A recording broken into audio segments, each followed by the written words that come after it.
на повестке дня тема «Феномен Алексея Кулаковского в контексте мировой литературы».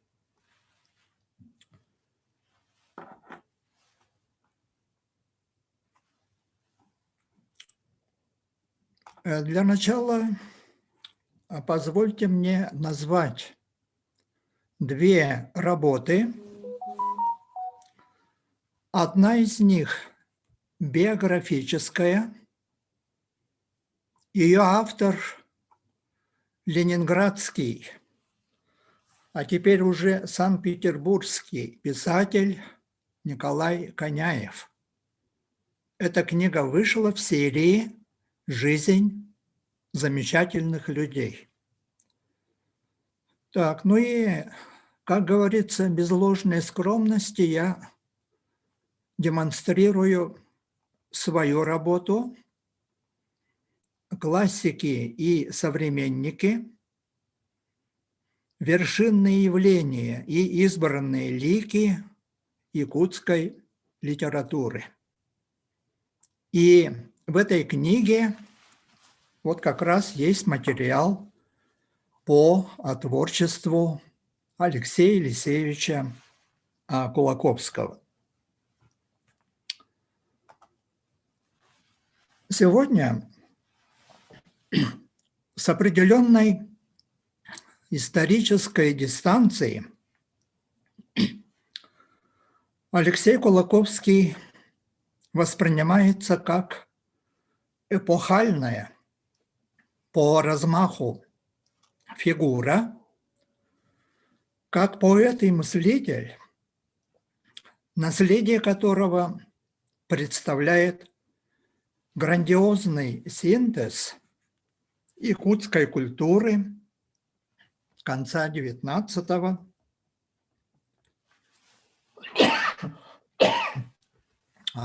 начала XX века. В контексте большого исторического времени произведения Кулаковского, созданные им художественные образы, нередко приобретают объективную значимость, обобщенный философский смысл, более широкий и глубокий, чем непосредственный авторский замысел.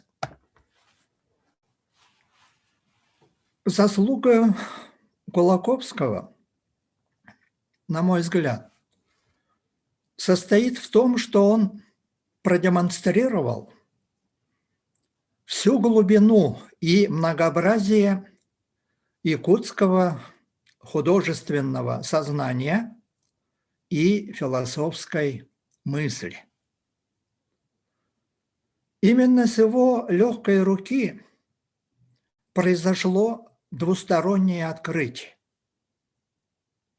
С одной стороны, он предпринял небезуспешную попытку приобщить родной народ к русской и мировой культуре.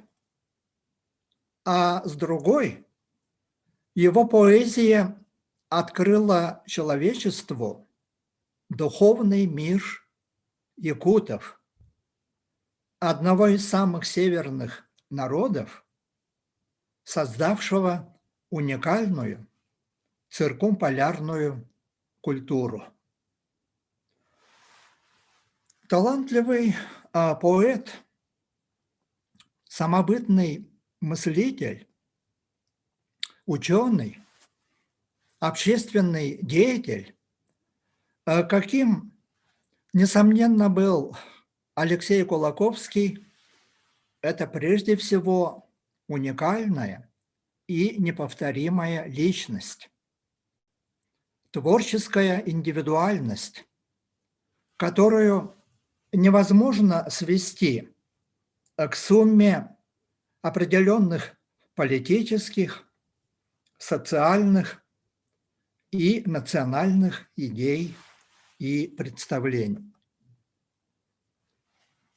Между тем, история восприятия личности и наследия Кулаковского до недавнего времени представляла собой последовательные и настойчивые попытки рассмотрения его жизненного пути и общественно-творческой деятельности под каким-то одним углом зрения, в русле определенных идеологических установок.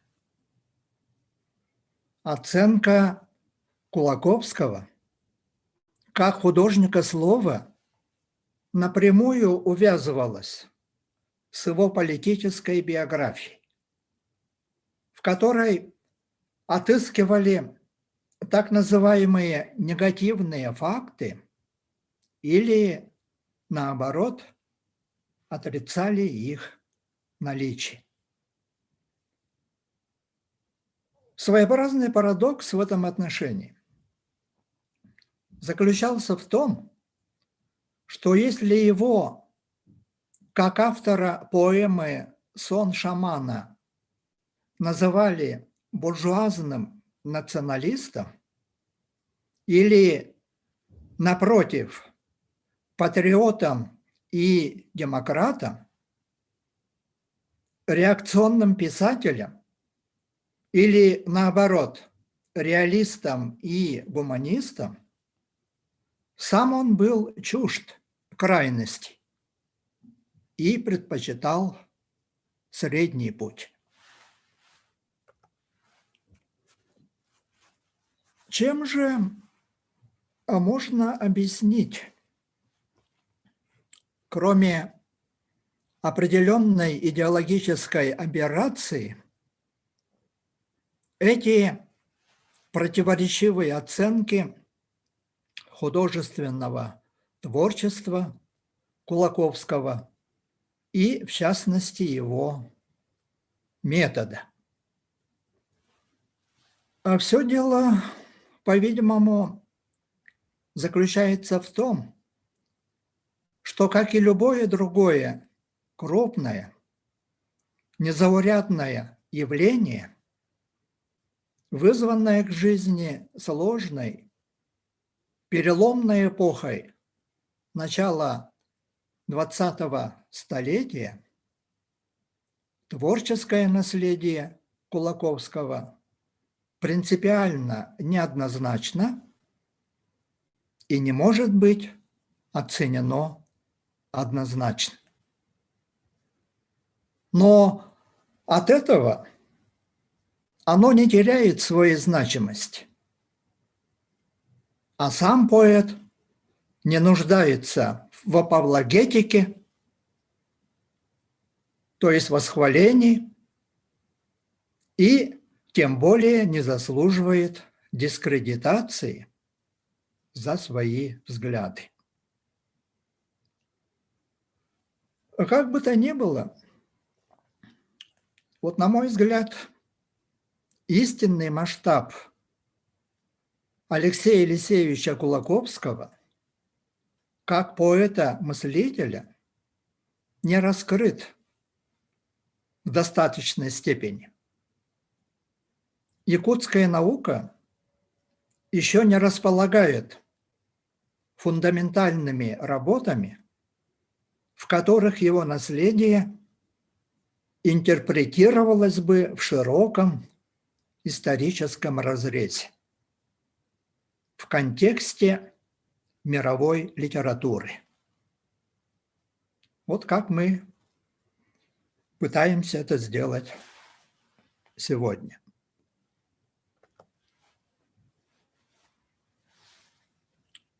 Необходимыми предпосылками для формирования личности будущего поэта стали среда окружавшие его в детские и юношеские годы, характер образования и, самое главное, упорное стремление к познанию и совершенствованию, позволившее ему самостоятельно проложить, как мы сегодня говорим, дорожную карту к высотам культуры и науки.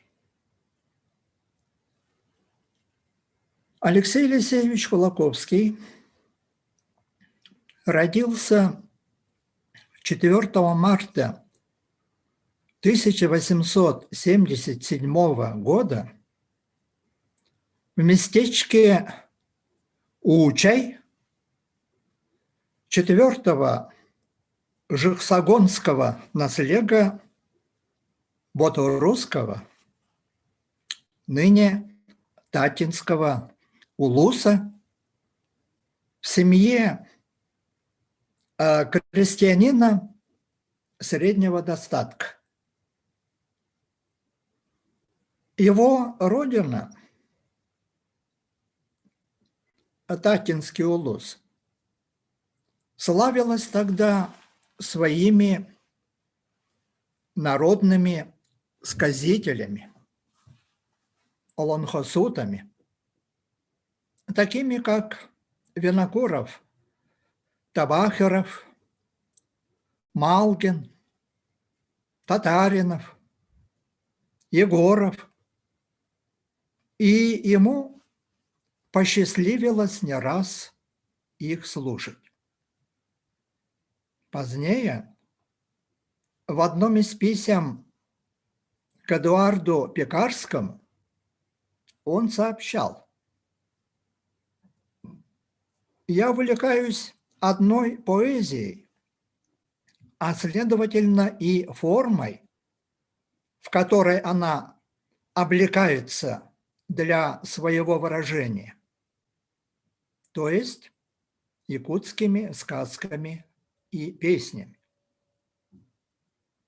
Будучи малолетним, я целые ночи просиживал под челюстями сказочник». Ну, тут перевод может быть несколько корявый. «Сыңағын анныгар» по-якутски, если буквально передать, слушая его сказки, легенды и история. А так, с детских лет он впитал в себя дух и мудрость народной поэзии, приобщился к вековым традициям и обычаям предков. Кулаковскому удалось получить неплохое, даже лучше сказать прекрасное по тем временам образование. В 1886-90 годах он учился в Щурапчинской начальной школе, и по ее окончании продолжил учебу в Якутском духовном училище. Но, по-видимому, стезя церковного служителя не пришлась ему по душе. И в 1892 году он поступил в Якутское реальное училище, которое он считал своим альма-матер. Это было тогда одно из лучших учебных заведений в области, дававшее основательную подготовку.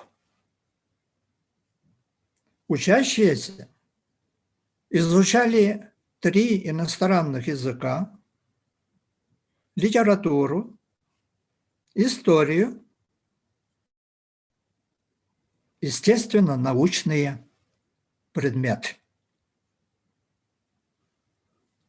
В эти годы сформировался интерес Кулаковского к русской и мировой классической литературе и истории. Об этом свидетельствуют его конспекты, рефераты. Особый интерес представляют 2 его ранних сочинения, относящиеся к концу 90-х годов XIX столетия. Первое из них было посвящено анализу главнейших достоинств поэзии Пушкина. В другом сочинении, которое называлось «Вправе ли русские гордиться своим именем?», юный выпускник реального училища дал утвердительный ответ на собственный вопрос и, кроме того, назвал основой менталитета русского народа чувство патриотизма.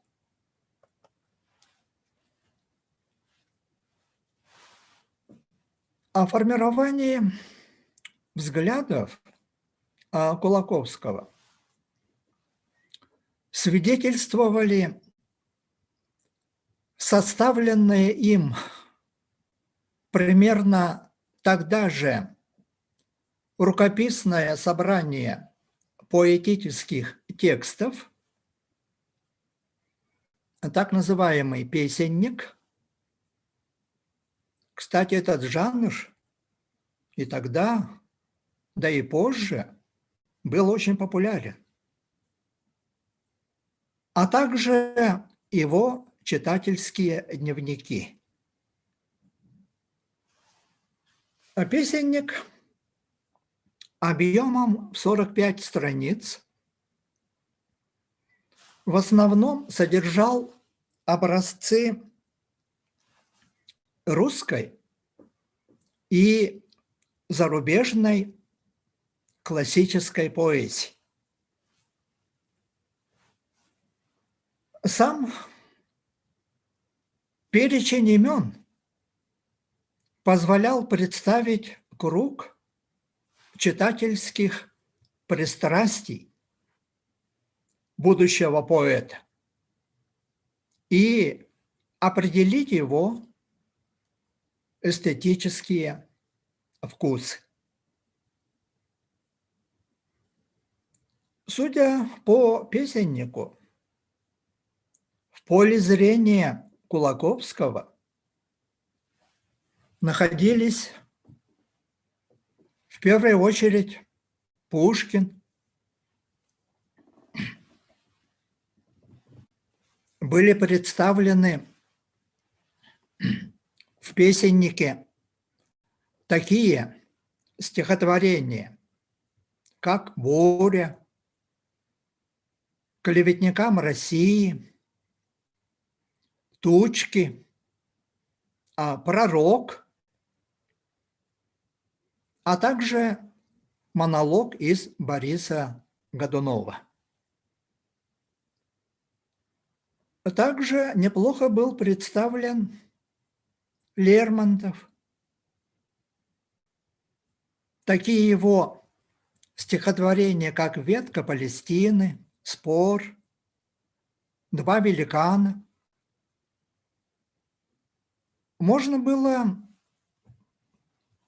найти в песеннике поэзию Кольцова. «Что ты спишь, мужичок? песня пахаря, разлука, песня разбойника,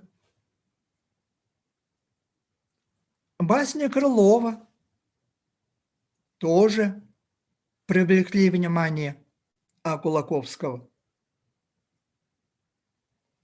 Естественно, Некрасов тоже был представлен в песеннике.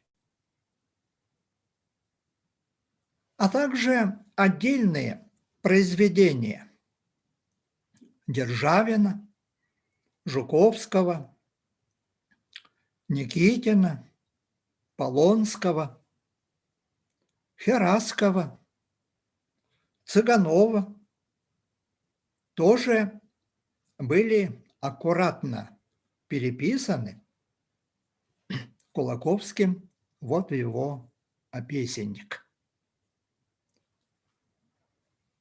Обращает также внимание, что туда же вошли два перевода из зарубежной литературы.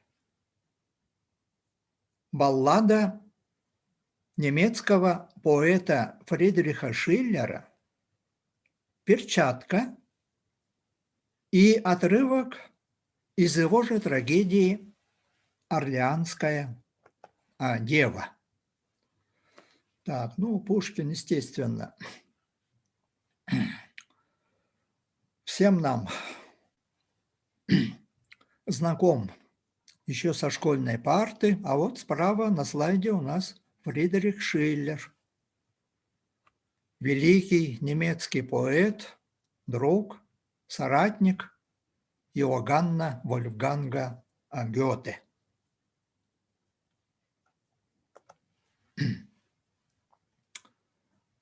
Что же касается читательских дневников Кулаковского, то одна из них, одна из его тетрадей объемом 88 страниц была целиком посвящена античной литературе. И, судя уже по оглавлению, он проявил особый интерес к античной смеховой культуре. Внимание будущего автора, скупого богача, городских девушек и бахвальство пьяного богача привлекли прежде всего античные сатирики и комедиографы. Плафт, Теренций, Ювенал. Явную симпатию Кулаковский проявил к Аристофану, которого он назвал любимцем народа,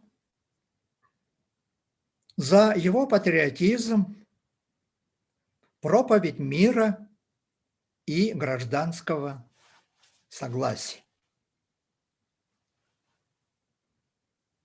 Кулаковскому был близок общий пафос творчества Аристофана, состоявший в призыве к национальному единству, сплоченности и возрождению.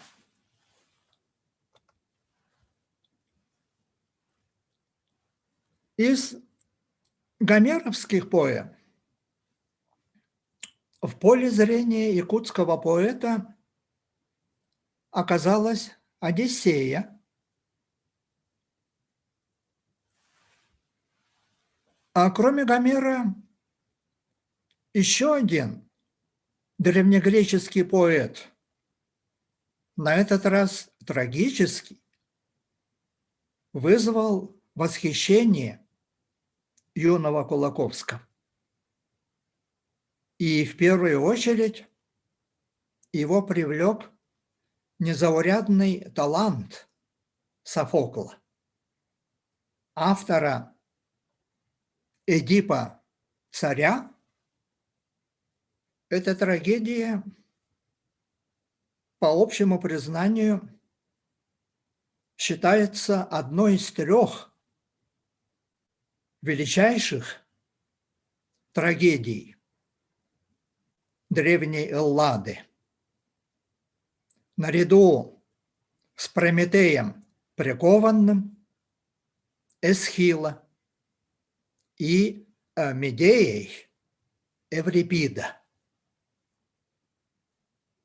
Но, тем не менее, Софокл затмил самого великого Эсхила. Что касается римской литературы, то она представлена в дневниках Кулаковского эпистолами Плиния-младшего, как мы уже отметили, комедиями Плафта и Теренция. Но особое внимание было уделено поэзии Горация. Категория здравого смысла, приверженность Горация к золотой середине оказали существенное влияние на формирование философских и эстетических взглядов Алексея Кулаковского.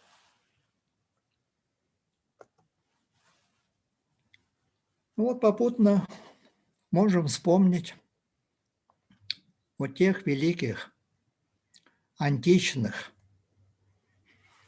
поэтов, которые привлекли внимание Кулаковского: Гомер, Софокл, Гораций.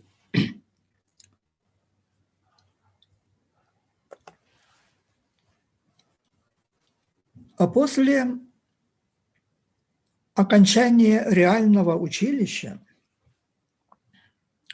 в 1897 году Кулаковский вернулся в родной Улус и с января следующего 1898 года начал трудовую деятельность в должности помощника письмоводителя Боторусской и народной управы. Судя по исходящему реестру, молодой писарь вел дела весьма прилежно и оперативно. Работа в управе в целом помогла ему вникнуть в нужды и заботы простых людей. Но в то же время сохранились свидетельства, в частности, письмо к другу по реальному училищу Жуковскому.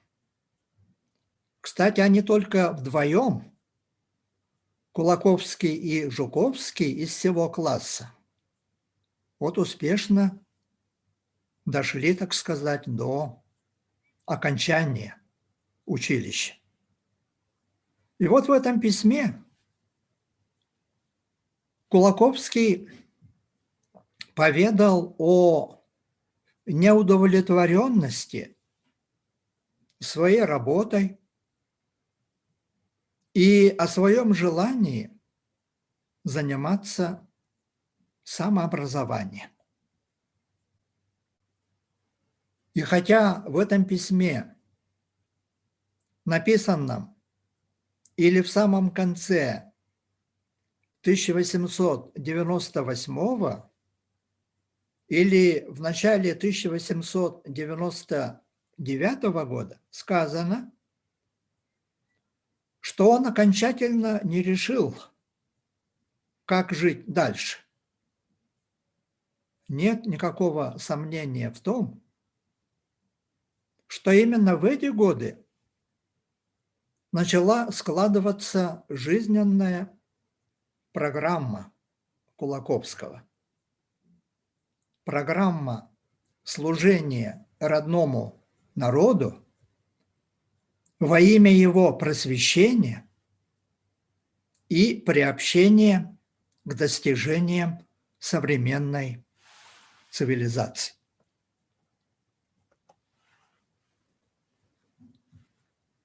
Что же касается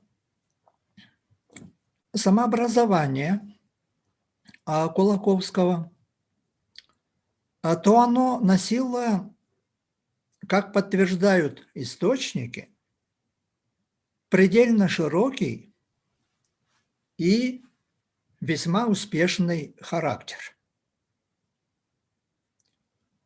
Этому способствовало его знакомство с первым якутским дипломированным врачом, выпускником Московского университета Прокопием Нестеровичем Сокольниковым, который тогда тоже работал в Батурусском улусе. Вот один из сохранившихся портретов доктора Сокольникова, выпускника Московского университета, как мы сказали. Его учителями были физиолог Сеченов, педиатр Филатов, хирург и военный врач Склифосовский. Все известные русские врачи. Сам Сокольников был знаком не с кем-нибудь, а с самим Львом Николаевичем Толстым. Это знакомство началось с того, что Сокольников выполнил просьбу Льва Николаевича, сопровождал семьи духоборов, сосланных в Якутию. А Толстой, как известно, сочувствовал духоборам, заботился о них. И Сокольников, успешно выполнив эту миссию, вошел в число корреспондентов Толстого, переписывался с ним, и даже сохранилась фотография Толстого, подаренная якутскому врачу с надписью «Любящий вас Лев Толстой».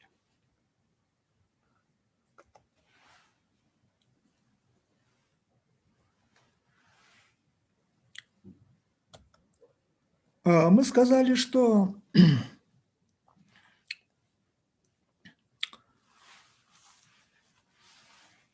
Кулаковский был не просто знаком, но, можно предположить, находился в дружеских отношениях с Сокольниковым. у которого была обширная библиотека. И вот сохранился список книг, входивших в состав личной библиотеки Сокольникова.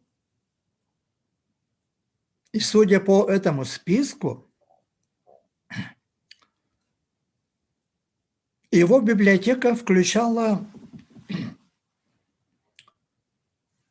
почти 300 книг.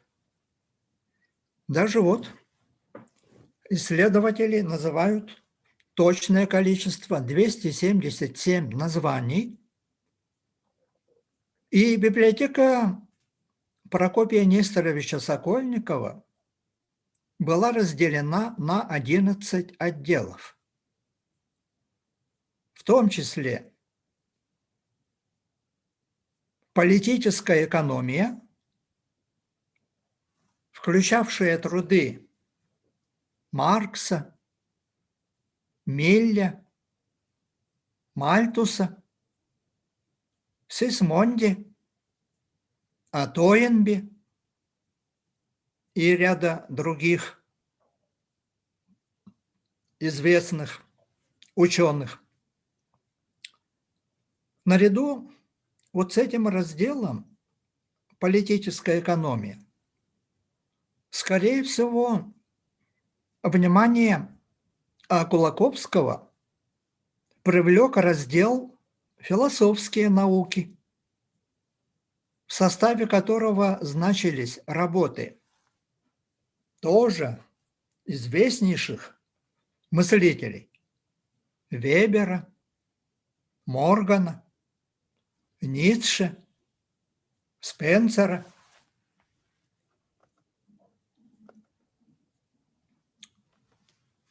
Но, наверное, особый интерес Кулаковского вызвал раздел «Беллетристика», в котором русская литература была представлена сочинениями Гоголя, Гончарова, Горького, Достоевского, Лермонтова, Пушкина, Толстого, Тургенева.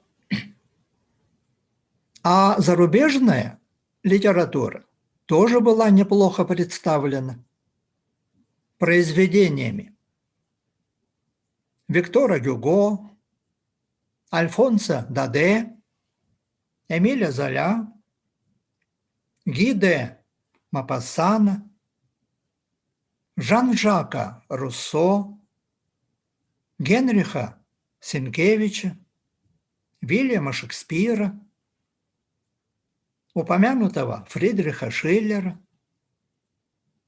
Франца Шпильгагена. В составе библиотеки Сокольникова были также работы по естественным наукам, математике, психологии, истории, этнографии, религии, в частности по буддизму. И нет никакого сомнения, что Кулаковский пользовался книгами своего старшего современника.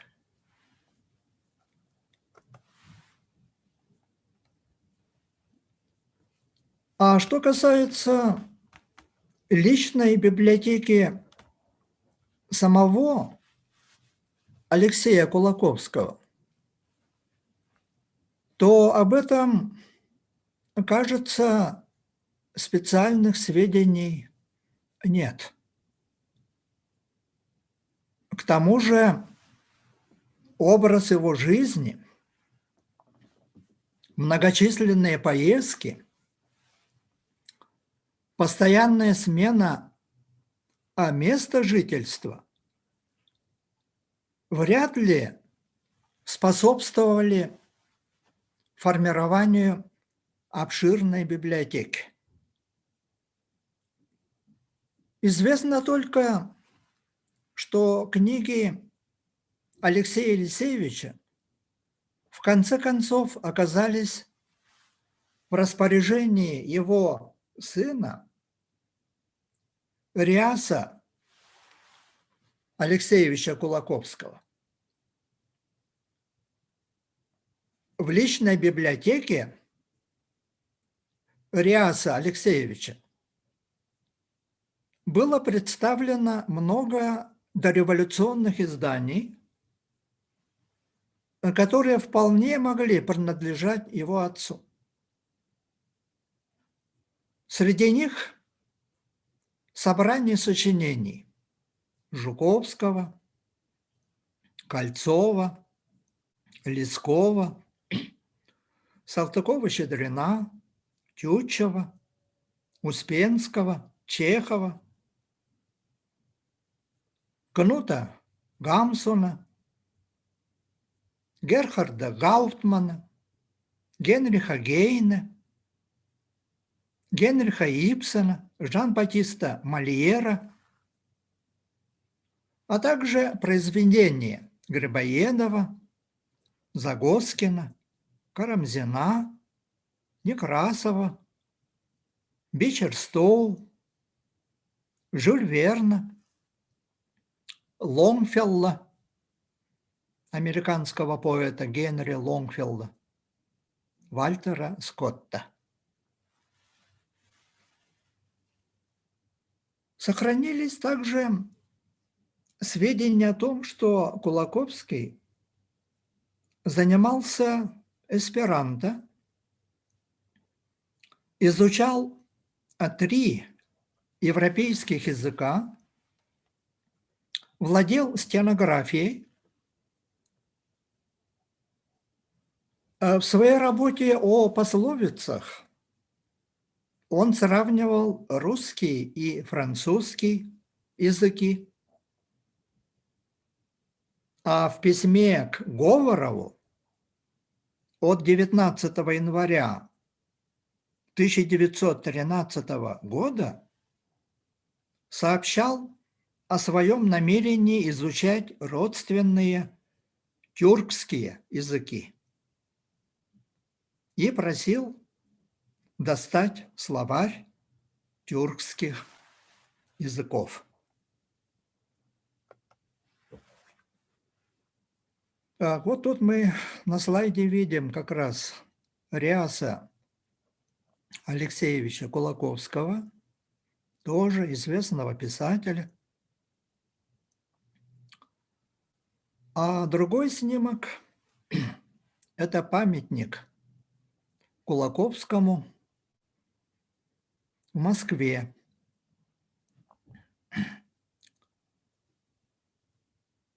Видимо, это как раз открытие памятника. И вот на первом плане справа от самого памятника Людмила Риасовна Кулаковская, которая стала официальной душеприказчицей своего деда. Именно она собрала все имеющиеся материалы, рукописи, произведения Алексея Елисеевича. И по ее инициативе, при поддержке тогда ректора Северо-Восточного федерального университета Евгении Исаевны Михайловой, был открыт институт Кулаковского в СВФУ, который успешно функционирует и поныне.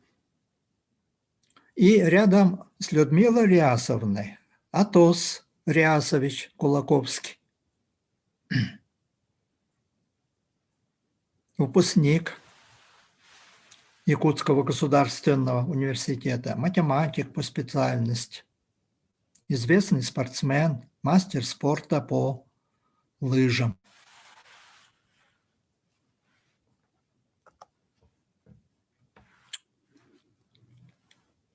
Вообще, творчество Алексея Кулаковского, как и его самообразование, развивалось очень интенсивно.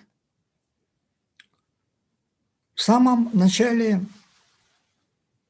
20-го столетия были написаны его первые художественные произведения. Стихотворение «Заклинание Баяная», Баянай Алгыга. Это произведение считается, первым образцом, опытом письменной литературы на якутском языке. Дальше стихотворение «Танец по-вилюйски», поэма «Портреты якутских женщин» и другие произведения. А его основные художественные тексты, произведения, к числу которых наряду со «Сном шамана» относятся поэмы «Красивая девушка», «Спор между умом и сердцем», стихотворение «Благословение среднего поколения» были созданы в 1910-1912 годах.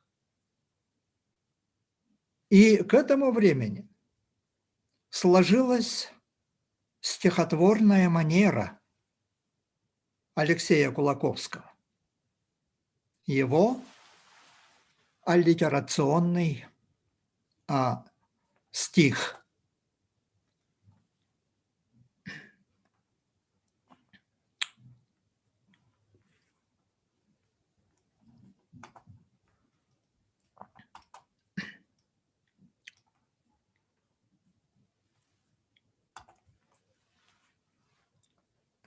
Алексей Кулаковский по праву считается основоположником якутской литературы. А его поэтическое творчество явилось связующим звеном между устной народной поэзией и, собственно, якутской письменной литературной традицией. Правда, и до него существовали отдельные памятники. В частности, воспоминания Афанасия Уваровского, а также раннелитературные опыты в виде рукописных альбомов, песенников, сборников. Но именно в творчестве Алексея Кулаковского, как показано в работах современных якутских исследователей, произошел прорыв к индивидуальной авторской поэзии. И именно его произведения образовали целостную поэтическую систему, в рамках которой сформировался определенный круг жанров и сложился аллитерационно-ассонансный стих.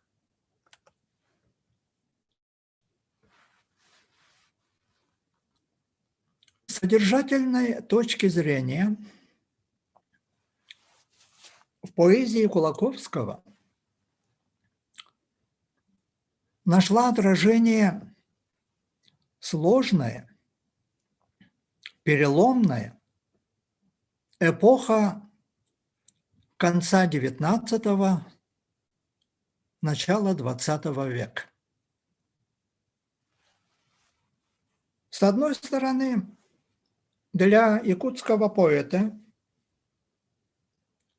было совершенно ясно, что старое медленно, но неумолимо уходит. И этот пафос прощания с прошлым характерен для его сатирических произведений, таких как «Скупой богач», «Бахвальство пьяного богача» или иногда несколько по-другому название звучит «Бахвальство пьяного буржуя», «Деревенская женщина», «Вино». Это группа сатирических текстов Кулаковского. С другой стороны,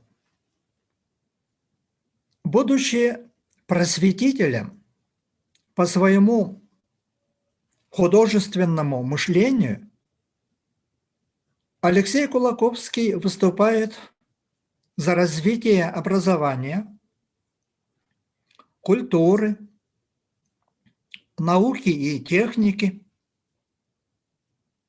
И это нашло отражение в его произведениях «Пароход», «Благословение среднего поколения», «Летательный аппарат», «Рассказ старика». А в целом его философия истории, философия жизни носила активный, действенный характер. И это видно из его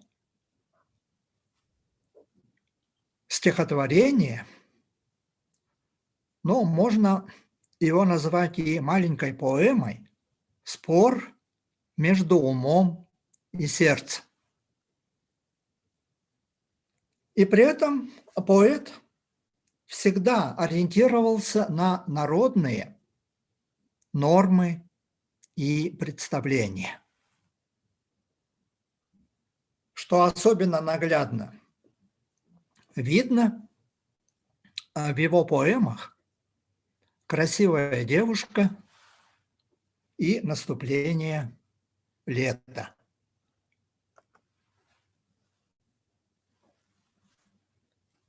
Все творчество Алексея Кулаковского пронизывают реминисценции из русской и мировой литературы. Уже в первом своем стихотворении «Благословение Баяная» он, подобно многим народным поэтам, начиная с древнегреческого Аэда Гомера, и спрашивает у духов творческого вдохновения, полета мысли и богатого воображения. В сатирической поэзии Кулаковского, в частности, в портретах якутских женщин, «Скупом богаче», городских девушках, бахвальстве о пьяного богача.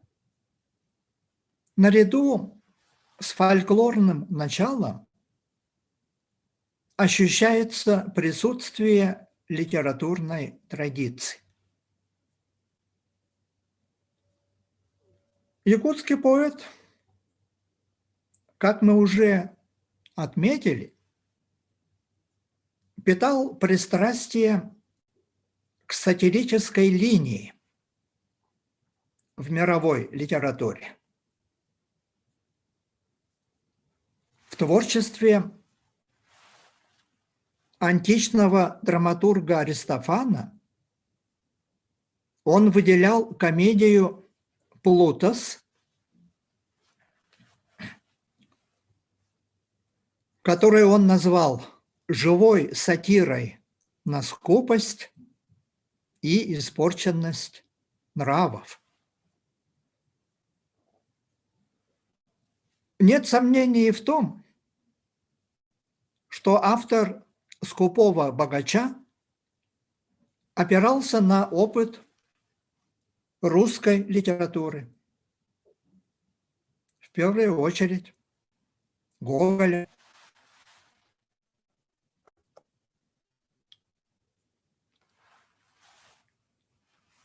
В двух своих произведениях «Клятве демона» – это вольный перевод отрывка из поэмы Лермонтова «Демон», и поэме «Дары реки»,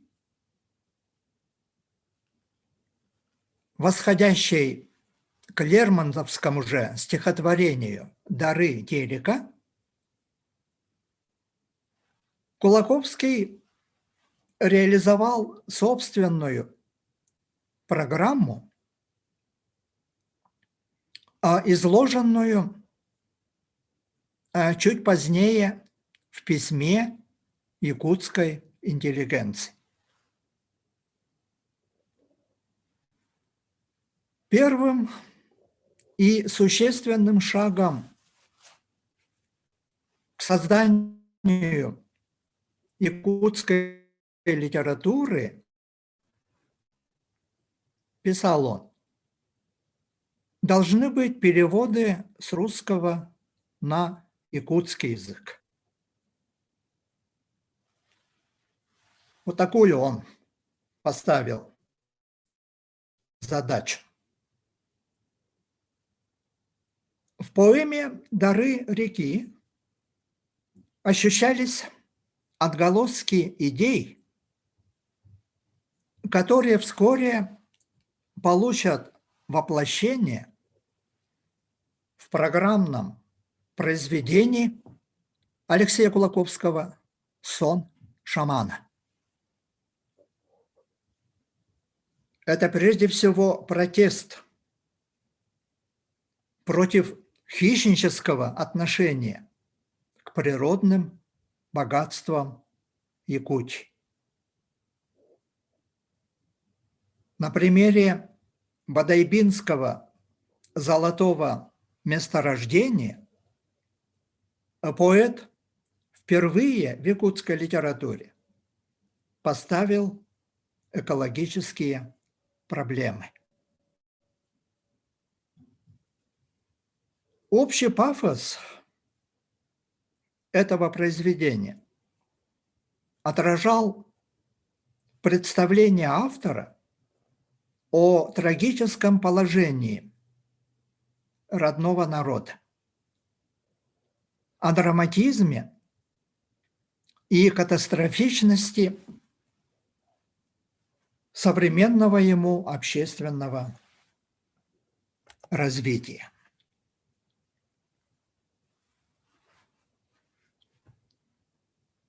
Итак, художественное творчество Алексея Кулаковского питали два источника. Родной фольклор и русская классическая литература. Именно к устной народной поэзии восходит пафос красоты и добра, выраженный в поэме «Красивая девушка». Автор признается, что в самой жизни мало радости и света. Но стоит ему запеть голосом звонким, что колокольчик медный, о ясноликой красавице Павушке, как вся кручинушка развеется. При этом в начале произведения явственно проступает субъективное начало. И поэт говорит о своей изнуренной, потускневшей, усталой думе. Но вскоре саморефлексия исчезает, и индивидуального автора сменяет певец, выражающий народную точку зрения. Этот созданный в поэме Кулаковского идеал красоты и гармонии не только был основан на традициях национального фольклора, но и связан с восходящей классической русской литературе идеей красоты, спасающей мир. Более того, нарисованный якутским поэтом идеал, оставаясь национальным, приобретает вневременной универсальный характер.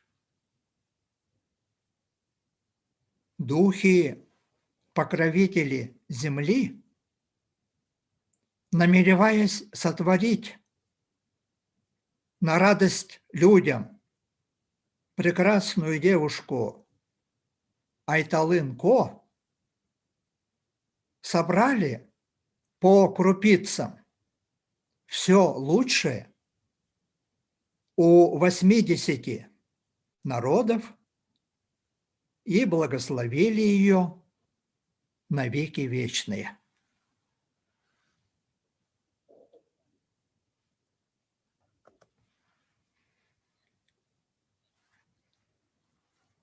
Следующее стихотворение Кулаковского «Благословение среднего поколения» создавалось синхронно с поэмой «Сон шамана» и письмом якутской интеллигенции. Оно адресовано, вот судя даже по названию, так называемому среднему поколению. В 1912 году, когда было написано это стихотворение, самому поэту исполнилось 35 лет. И это был возраст, который со времен божественной комедии Данте считался серединой жизненного пути человека. То есть Кулаковский обращался к своим современникам, к поколению, которому было адресовано письмо якутской интеллигенции. И это обстоятельство косвенно подтверждается тем, что в данном стихотворении, в отличие от благословения по старинному, нет обращения к божествам, а есть обращение к среднему поколению.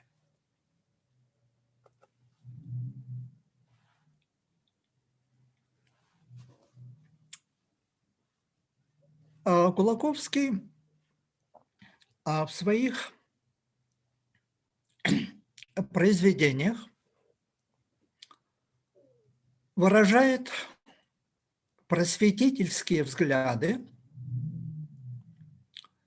и советует равняться на лучших представителей других наций, прежде всего русского народа. И эта мысль якутского поэта перекликается с известным суждением русского мыслителя Николая Бердяева, который писал: «О каждом народе нужно судить по его вершинам, а не по низинам».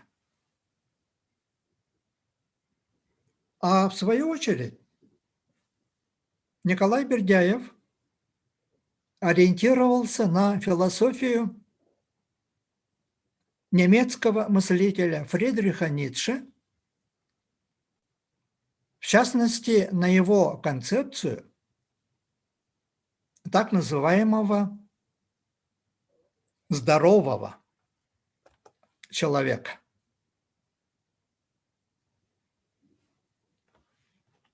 Итак, его ориентирами были великие мыслители. Русский философ Николай Бердяев и немецкий Фридрих Ницше.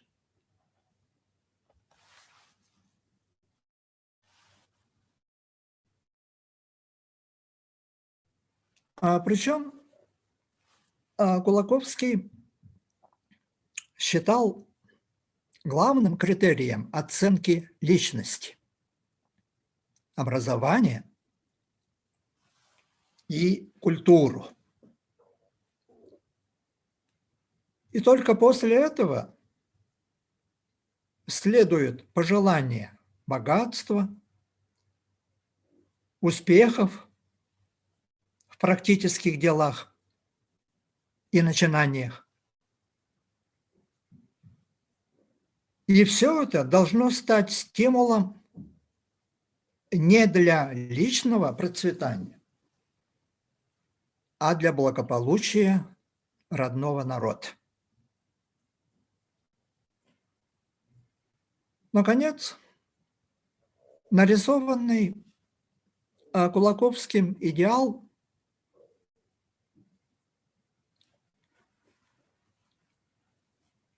предполагал высокие моральные качества. Прежде всего, неприятие зла и насилия, защиту правды и добра.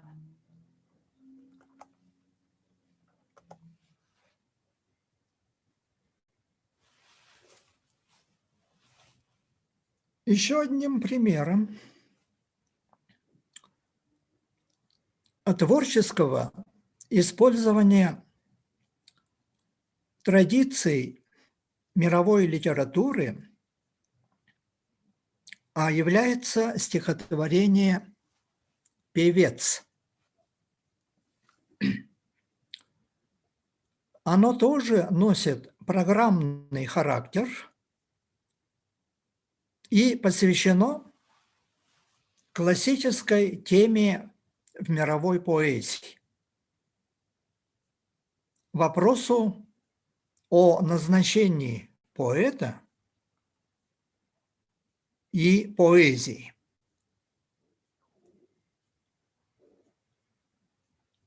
Кулаковский, безусловно, знал послание к Пизонам Горация. Это программное произведение римского поэта. И об этом свидетельствуют его читательские дневники, в которых, как мы сказали, Горацию место. Кроме того, в песенник включен пушкинский пророк, тоже программное стихотворение великого русского поэта, в котором тоже ставится вопрос о статусе поэта.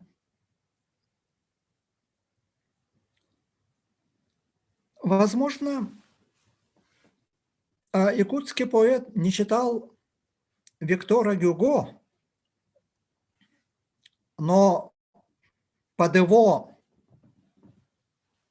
восходящими к Библии словами «слово есть глагол», а глагол есть Бог, он вполне мог подписаться.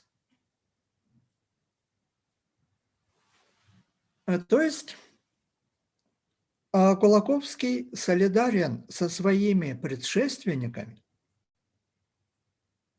в понимании особой миссии поэта как некоего пророка, предназначение которого миссия заключалась в том, чтобы глаголом жечь сердца людей.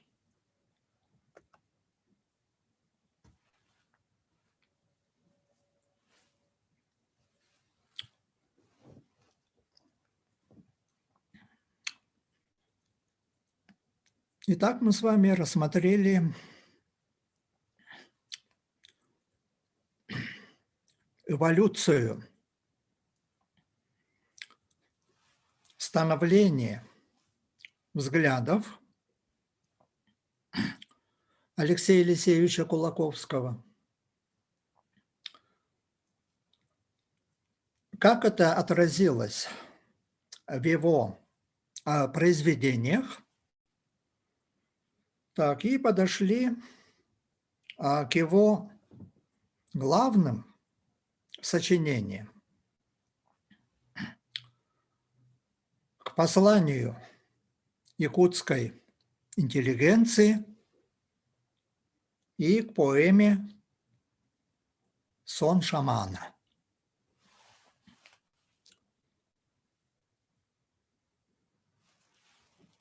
Мы уже час 20 минут работаем. И, наверное, в этом месте уместно прерваться. И еще одна лекция будет посвящена именно вот этим основным произведениям Алексея Елисеевича Кулаковского. Тем более, вот сегодня у нас идет запись, кажется, если она не прервалась. Так, да, все в порядке. Так, давайте еще раз вернемся к нашему списку.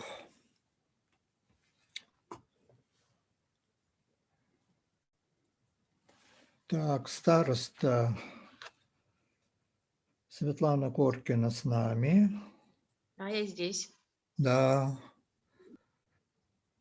Даяна Бурцева, моя однофамилица, тоже присутствует. Вижу я автограф Веры Степановой. Первой к нам примкнула Хуан Синь. Так, а вот наши... Да, здравствуйте еще раз. А вот наши коллеги Данилова Лидия, Захарова Юлия, они с нами или как? У них уроки, скорее всего. Степанова здесь. Степанова, да. Не, Вот ну, Юлии и Лиды. да, Степанова Веру я отметил уже, а вот так, они действующие учителя, да, или как вы говорите, уроки? Да, мы все действующие учителя. Ну, это хорошо, с коллегами приятно работать. Ладно, ну каким-то образом попросите вот Данилову и Захарову, значит, восполнить, да, вот материал Мгм. сегодняшней лекции. Хорошо. Ага, ну в следующий раз продолжим. Так, ладно. Значит, как у нас там в Академии наук? Запись нормально прошла или есть какие-то проблемы?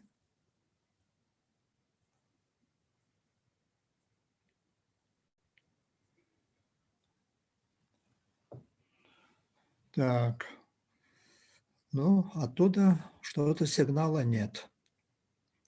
Так, ну ладно, коллеги, давайте пожелаем друг другу здоровья и до следующего раза. До свидания.